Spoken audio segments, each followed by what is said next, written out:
Hello guys, இன்னைக்கு நம்ம பார்க்க போறது I left my earring party அனிமையோட எபிசோட் 13 தான். இதுக்கு முன்னாடி போட்ட எபிசோட பார்க்கலையா? அதை நம்ம சேனல்ல மூவி மாதிரியே போட்டிருப்போம், அதை செக் அவுட் பண்ணிக்கோங்க. கீழே டிஸ்கிரிப்ஷன்ல லிங்க் இருக்கு, போய் செக் அவுட் பண்ணிக்கோங்க. மறக்காம கீழே ஒரே ஒரு லைக்கை போட்டுருங்க, ஏன்னா அப்பதான் மற்ற எபிசோட்ஸ் உங்களுக்கு சீக்கிரமா வரும். போன எபிசோட்ல டொய்லெட்டால இந்த உலகம் அப்படியே முழுங்கப்படும்னு ஒரு லேடி வந்து சொல்லியிருப்பா. அதே மாதிரி அவர் வேற சொல்லியிருப்பாரு, நீ தான் இந்த உலகத்தை காப்பாற்ற வந்த ஹீரோன்னு. ஸோ அங்கதான் இந்த எபிசோட ஆரம்பிக்குது. சரி வாங்க, நம்ம டைம் மிஸ் பண்ணாம எப்பிக்குள்ள போகலாம். அட நீங்க என்ன சொல்றீங்க? இந்த மாதிரி நான் தான் இதை பண்ணணுமா?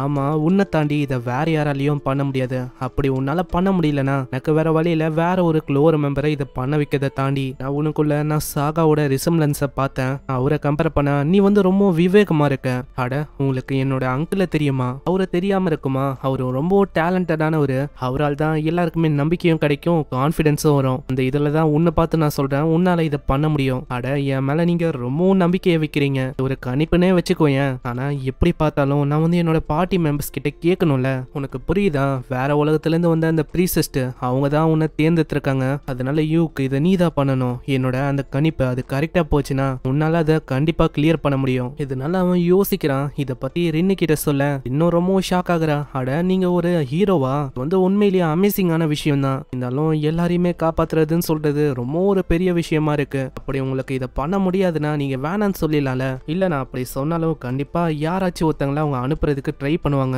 நம்ம ரின்னாங்க மரீனாவை பத்தி சொல்றான். ஆனா அதுவும் அவங்களுக்கு சரியா பல்ல. அந்த பிரீஸ்டஸ் வந்து உங்களோட பேரை தான் சொன்னாங்க யூக். அப்போ கண்டிப்பா இதுக்கு பின்னாடி ஏதோ ஒரு மீனிங் வந்து ஒளிஞ்சிருக்கு. அதே தான் என்னால ஒண்டிதான் அதை பண்ண முடியுமா? ஆமா, அதே தான் எனக்கு இப்பதான் எல்லா விஷயமும் புரியுது. இந்த உலகத்தை காப்பாத்த வந்த ஹீரோவோ இல்லையோ, நீங்க வந்து ஒரு அட்வென்ச்சரரா இருக்கீங்க. அதனால உங்களோட கடமையை நீங்க பண்ணுங்க. ஆமா, நான் எப்பயும் போல பண்ற விஷயத்த பண்ணாலே போதும். எனக்கு புரியுதுரேன், நீ சொன்னதுக்கு ரொம்ப நன்றி. அதே தான், நீங்க கவலையப்படாதீங்க, நான் எப்பவும் உங்களோட சைட் தான். இந்த உலகமே உங்களை எதிர்த்தாலும் நான் வந்து உங்களோட சைட்ல இருந்து விலக மாட்டேன். ஏன்னா நீங்க வந்து கவலைப்படும் போது தான் என்னால உங்க கூட ஒட்டிக்க முடியுது. அதே மாதிரி தான் இந்த மாதிரி எல்லாருமே உங்களை கவலைப்படுறாங்க, ஏன்னா எல்லாருமே உங்களை விரும்புறாங்க. அதே தான் எனக்கும் உங்க மேல ரொம்பவும் கவலை இருக்கு. அதுதான் இந்த மாதிரி எல்லாருக்குமே அதனால தான் உங்களை ரொம்பவும் பிடிக்குது. இதுக்கப்புறம் அங்க ஒரு 4 பார்ட்டி அவங்க கூப்பிட்டு வச்சு அந்த டஞ்சனுக்குள்ள போறதை பத்தி தான் பேசுறாங்க. இல்ல லைவ் ஸ்ட்ரீமையும் அவங்க பண்ணலாம், இருந்தாலும் லிமிட்டடான மெம்பர்ஸ் ஒண்டி தான் பார்க்கவே முடியும். அந்த டாய்லெட்டோட க்ளோ அது வந்து பட்டாவுல தான் அவங்களோட கான்சியஸ்னஸ்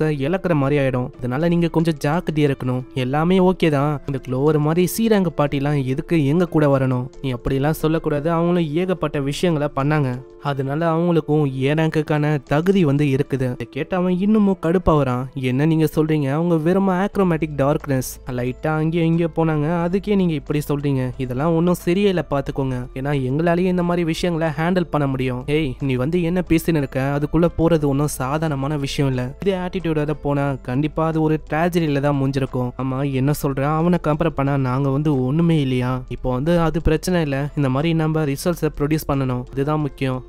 தெரியும், அதெல்லாம் என்கிட்ட சொல்ல இருக்காத யூக். நீ சொன்ன மாதிரி இதை வந்து நம்ம சீக்கிரட்டா வச்சிருக்கணும்னு நினைக்கிறேன். ஏன்னா ஜர்காடு வந்து இதை பத்தி தெரிஞ்சிருந்தா இன்னமும் இது குழப்பமா தான் போயிருக்கும். இதுக்கப்புறம் யூக் அவங்களோட பாட்டி கூட போய் பேசுறான். மற்ற பார்ட்டிஸ் எல்லாம் இது வரைக்கும் உள்ள போயிருக்கும்ல, அந்த இன்ஃபர்மேஷனை வச்சு பார்த்தா அவங்களுக்கு இன்னமும் அந்த கேஸ்ல பத்தி எதுவுமே தெரியல. அங்க ரெயினும் சொல்றான், அந்த பொண்ணையும் அங்க வந்து கொண்டு போறது ஒரு நல்ல விஷயமா இருக்கும். நான் அந்த பொண்ணுக்கும் அங்க இருக்கிற அந்த விஷயமும் ஏதோ ஒரு வகையில கனெக்ட் ஆகுற மாதிரி அவளுக்கு தோந்தான். இது வந்து ரொம்ப அன்யூஷுவலா இருக்கு. நீ வந்து உன்னோட இன்ஸ்டிங்ஸ் மேல ரொம்ப இப்பெல்லாம் நம்புற தெரியல, இந்த மாதிரி எனக்கு தோணுது. அதாவது அவளை கொண்டு போகணும்னு. அங்க மாரியும் கெஸ்ட் வந்திருக்கான்னு சொல்றா. பார்த்தா அவரு தான். அவருக்கும் இந்த விஷயம் எல்லாம் தெரிய வர அவரும் அதே விஷயத்த தான் சொல்றாரு. நம்ம வந்து அந்த பொண்ணை கொண்டு போறது தான் நல்ல விஷயமா இருக்கும். நம்ம வந்து அவளை கொண்டு போனா இதனால அந்த கேட்டை வந்து திறக்கிறதுக்கு வாய்ப்பு இருக்கு. இதனால நெக்ஸ்ட் சீன்லயே அங்க மொத்த பார்ட்டிஸும் அவங்களோட பார்ட்டியும் அங்க போகுது. அங்க அவங்க போய் பாக்குறாங்க, அவங்களுக்கு என்ட்ரன்ஸ் அது வந்து தெரியவே இல்லை. இந்த சைடு அந்த நிபுணன் அந்த பொண்ணு கூட போகும்போது அங்க லாக வந்து இவங்களால பார்க்க முடியுது. அப்பனா நீங்க சொன்னது எல்லாமே உண்மைதான்,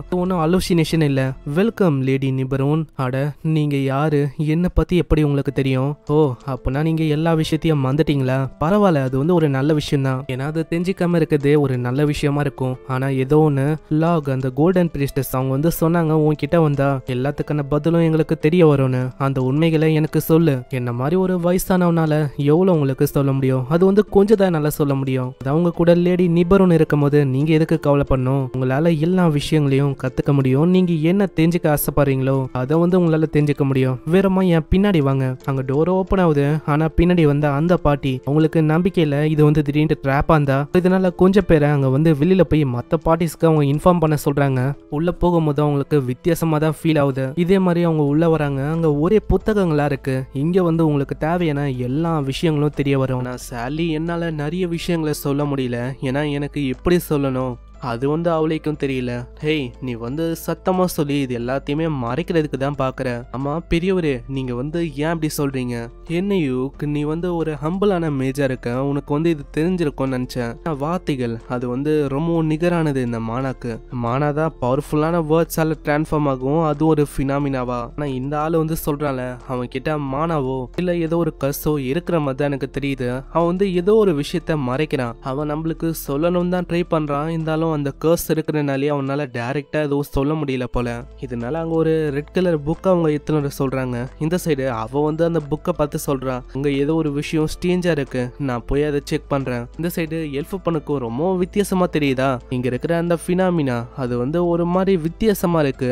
ஏதோ மெமரிஸ் இல்ல சாங்ஸ் இல்ல ட்ரெடிஷ்னலான விஷயம் அதால உருவாக்கப்பட்ட மாதிரி இவளுக்கு ஃபீல் ஆகுது. மக்களோட மைண்டால இது கனெக்ட் ஆன மாதிரியும் தெரியுது. நான் வந்து கான்டாக்ட் பண்ணி பாக்குறேன். அவ கான்டாக்ட் பண்ண உடனே அங்க ஒரு புக்கும் வந்து ஒரு ஸ்பிரிட் புக் தான் மெமரிஸ் எல்லாத்தையுமே கனெக்ட் பண்ணி வச்சிருக்கு. இந்த சைடு அவங்க போய் பாக்குறாங்க. அங்க ஒரு சாவியும் கிடைக்குது. அதை பத்தி அவங்க லாக் கிட்ட கேக்குறாங்க. இருந்தாலும் லாகால அங்க எதுவுமே சொல்ல முடியல. என்னோட லிப்ஸ் வந்து கொஞ்சம் பயப்படுது. அது வந்து கரெக்டா இல்லையான்னு சொல்றதுக்கு வந்து வேறமா சொல்லுங்க, இதுல ஆபத்து இருக்கா இல்லையான்னு. இதுல ஆபத்து இல்லைன்னா ஒரு சொல்ல, அடுத்த செகண்டே அது வந்து ஏதோ ஒன்று ஆகுது. அப்பதான் அவங்களுக்கும் புரியுது, இவரை சொன்னனால தான் அங்க ஆபத்து இல்லாம அது விலகி போயிருக்குன்னு. அந்த புக்கும் அப்படியே திறக்குது. அது ஒரு கிரெமோ தான். ஆனா உள்ள என்ன எழுதிருக்குன்னு அவங்களுக்கு புரியல.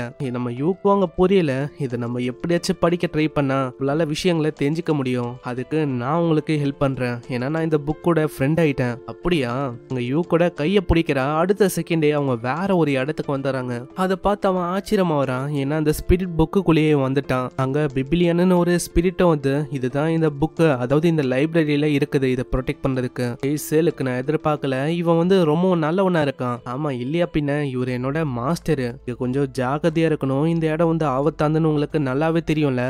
எனக்கு தெரியும். இருந்தாலும் எங்களுக்கு வந்து தேவை என்னன்னா, நாங்க வந்து அதை தெரிஞ்சுக்கணும். சரி, நான் வந்து என்னோட வழியிலே உங்களுக்கு சொல்லி தரேன். இருந்தாலும் அதை வந்து உங்களால கத்துக்க முடியும். ஆனா அதை வந்து சொல்ல முடியாது. அதனால நம்ம யூக்கு வந்து ஒத்துக்கிறான். ஆனா நம்ம சிலுக்கு வந்து மேஜிக்கை பத்தி அவளுக்கும் நாலேஜ் இல்லல. அதனால இவன் ஒண்டிதான் அதை பண்ற மாதிரி இருக்கும். இந்த பிபிலியானோ ஒரு மேஜிக்கை கேஸ் பண்ண வேற ஒரு இடத்துக்கு போயிடுறாங்க. வித்தியாசமான ஒரு ஆளும் இருக்கான். ஆமா நீங்க வந்து யாரு? அடுத்தது அங்க என்ன ஆச்சுன்னு தெரியல. அங்க அப்படி சீன் பிரசன்ட்க்கு வந்து, ஆமா உங்களுக்கு என்ன தெரிய வந்தது? அதுவா இந்த கிரிமோர் இது வந்து சிமிலரா இருக்கு அந்த டெக்னிக்கல் புக்கோட. அந்த ஆத்தரை பத்தி சொன்னா அவரு வந்து மல்டி டிஸ்ட்ரக்ஷன் மேஜிக் ஃபார்முலா அதை தான் ஃபோக்கஸ் பண்ணி படிச்சுன்னு இருக்காரு. சிம்பிளா சொன்னா அது வந்து எந்த மாதிரி டெக்னிக்னா, மல்டிபிள் ஸ்பெல்ல வந்து அவங்களால ஒரே நேரத்துல பண்ண முடியும். ஆனா அதுக்குன்னு நான் யூஸ் பண்ற அந்த பிரிஸ்மேட்டிக் மிசைல் அது மாதிரி இது இல்ல. ஏன்னா அதுல நான் வந்து எல்லா ஸ்பெல்லையும் ஒன்னா இணைப்பேன். இது வந்து எப்படின்னா ஒரு டாமினோ எஃபெக்ட் மாதிரி தான். இதுல எப்படின்னா ஒரு மந்திரத்தை தொடங்குறாங்க, அதே டைம்ல அழிக்கவும் செய்யறாங்க, அதை ரீபில்டும் பண்றாங்க. இதனால மாஸ்டர்ஸா இருக்கும் அந்த அவுட்கம். இது கேட்டோன்னே தான் அங்க புரியாம இருக்கிற நம்ம மரீனா, நானா, இந்த மாதிரி எல்லாருக்குமே அது புரியுது. பரவாயில்லையே, இது வந்து ரொம்ப சுவாரஸ்யமா இருக்கு. அட மோரா, அப்போனா நீங்க அந்த புக்கை பார்த்துட்டீங்களா? ஆமா, நாங்க வந்து பார்த்தாச்சு. நாங்க பார்த்த புக்கு அது வந்து ஒரு ஹிஸ்டரி சம்மந்தப்பட்ட ஒரு புக்கு தான். அதுல இந்த கிளாட்சிமை பத்தியும் நல்லாவே எக்ஸ்பிளைன் பண்ணியிருக்காங்க. எதுக்கு இந்த சிட்டி வந்து இந்த மாதிரி நிலைமைக்கு போகுச்சுன்னு. கிளாட்சின் வந்து ஒரு ராயல் கேபிட்டல் கண்ட்ரியோட ஒரு தலைநகரமா இருந்தது. அந்த டைம்ல ஏகப்பட்ட கடவுளும் அங்க வந்து வாழ்ந்தாங்க. அங்க ஹியூமன்ஸ் கூட அவங்க ஃபைட் பண்றது, அதே டைம்ல அவங்க விரும்பவும் செஞ்சாங்க. ஆனா அதுக்கப்புறம் தான் விஷயங்கள் வித்தியாசமா மாற ஆரம்பிச்சது. உலகமே அழிஞ்சு போச்சு. அதுக்கு காரணம் அந்த சன்செட், அந்த ஈவெண்ட். அதுதான் இந்த உலகத்துல நம்மளுக்கு கேர்லிங்னு தெரியுது. ஆனா இந்த உலகத்துல இருக்க மக்களும் அந்த கிங் போர்டானு அவங்க மேஜிக்னு வந்துட்டா ரொம்ப சிறந்தவங்க. அதனால தான் அவங்க வந்து எப்படியாச்சும் பிளான் போட்டு இந்த சாக போற இந்த உலகத்துல இருந்து எப்படியாச்சும் தப்பிக்கணும்னு டிசைட் பண்ணாங்க. என்னது தப்பிக்கணுமா? ஆமா, அந்த புக்கு கூட நீ பார்த்த பத்தியா? அதுலயும் அதே மாதிரிதான் ஏதாச்சும் ஒன்று போட்டிருக்கோம். அதுல என்ன போட்டிருக்குதுன்னா மேஜிக், அது வந்து உங்களோட விஷயங்களை நிறைவேற்றும். என்னது அப்போனா டைமென்ஷனை கிராஸ் பண்ற அந்த மேஜிக்கோ இல்லைன்னா நிறைய பேரை எவாக்குவேஷன் பண்ற அந்த மேஜிக்கும் இல்லையா அதுல? இல்ல, அந்த எழுதினவரு அதை பத்திலாம் எழுதல. அவரு மெயின் ரூட்டா இருக்கிற அந்த பிரச்சனைக்கு சொல்யூஷனை தேடி இருக்காரு. ஆனா அதுக்கப்புறம் அவருக்கு ஏத்த மாதிரி அங்க ரிசல்ட் வரல. ஆனா அவரோட விஷ் அது வந்து கிராண்ட் ஆயிருக்கு. ஆனா ஏன் தெரியல, என்னால இப்போ ரொம்ப நேரத்துக்கு இங்க இருக்க முடியல. நம்ம வந்து ஃபர்ஸ்ட் இந்த இடத்த விட்டு போலாம், அதுக்கப்புறம் நான் உங்களுக்கு சொல்றேன். அந்த வயசானவரோ ஒத்துக்கிறாரு.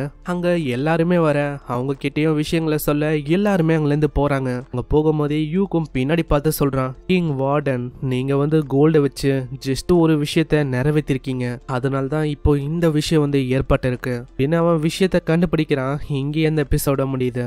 இங்க தான் ஏதோ ஒரு விஷயத்த பண்ணியிருக்கான் அப்படின்னு நம்மளுக்கு தெரிய வருது. போக போக தான் என்ன விஷயம் அப்படின்னு புரியும். லைட்டா குழப்பமா இருக்கலாம், போக போக எபிசோட வர என்ன விஷயம் நம்மளுக்கு தெரியும். மிஸ் பண்ணாம பாருங்க. அதே மாதிரி கீழே ஒரே ஒரு லைக்கை போட்டுருங்க, ஏன்னா அப்பதான் நிறைய பேருக்கு ரெக்கமெண்ட் ஆகும். அதே மாதிரி இது வரைக்கும் நம்ம சேனலுக்கு சப்ஸ்கிரைப் பண்ணலையா, சப்ஸ்கிரைப் பண்ணிக்கோங்க. நான் உங்களை நெக்ஸ்ட் எபிசோட்ல சந்திக்கிறேன். தேங்க்யூ ஃபார் வாட்சிங். சைனரா.